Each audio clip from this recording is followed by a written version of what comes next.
最近 HK01 報道，日本過江龍連鎖店吉團屋在香港全線結業。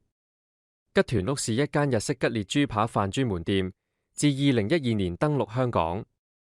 高峰時期僅有多達13間分店，以平民化價格及快餐形式營運，一直深受上班族和學生歡迎。可惜近日卻突然宣布結業，並將業務撤出香港。消息一出，令不少食客感到驚訝，也不禁感慨，日後又少了一個用餐的好地方。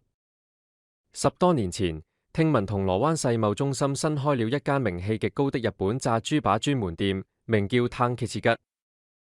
一份定食定價268元起，雖然價錢非常昂貴，但我還是忍不住想親自一試。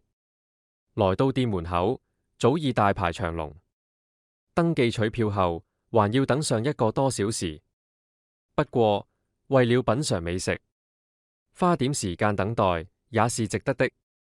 時間一點一滴地流逝，終於等到入座。我點了炸豬扒定食套餐，附有白飯、麵豉湯、漬物及椰菜絲。這樣的配搭就是一份最地道的日本炸豬扒定食。而這間專門店最大的賣點之一，就是白飯和椰菜絲都可以免費無限添加。對於食量較大的人來說，確實相當吸引。除此之外，原來店家選用的豬肉是來自日本鹿兒島黑豚肉，由於油脂分布較平均，口感特別鮮嫩多汁。炸豬扒入口外脆，內嫩肉香濃郁，再蘸上加入芝麻調配的秘製醬汁，更能帶出豬肉本身的鮮甜，味道層次更加豐富。至於白飯方面，亦選用了日本進口大米，米粒飽滿分明，帶有淡淡米香。店家堅持選用優質食材，並沿用正宗日式烹調方法，希望將最原汁原味的味道呈現給每位食客。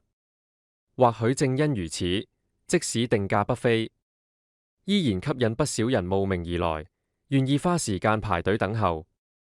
回說吉團屋，跟舅父在新界石門也遇見一間，我被櫥窗的精緻食物模型感到吸引，還對舅父說，這間餐廳的炸豬扒飯好像可以做到日本的水準。舅父說，好難做到嗎？他簡單的回應令我沉思了一會，想到只要食材好，油溫控制得恰當，其實也不難做到。再次在網絡上搜尋吉團屋已經不在，然而銅鑼灣世貿中心的炭ケチ吉，慶幸這間店鋪還在營業，由1995年開業至今，卻依然屹立不倒，已陪伴香港人走過30年的歲月。或許一間餐廳能留下來的原因，從來不只是味道本身，那份對食材的堅持，對火候的講究，還有每一道料理背後的認真，才是真正令人記住的東西。現在我也常常在家中親自落廚，試做一次又一次的炸豬扒。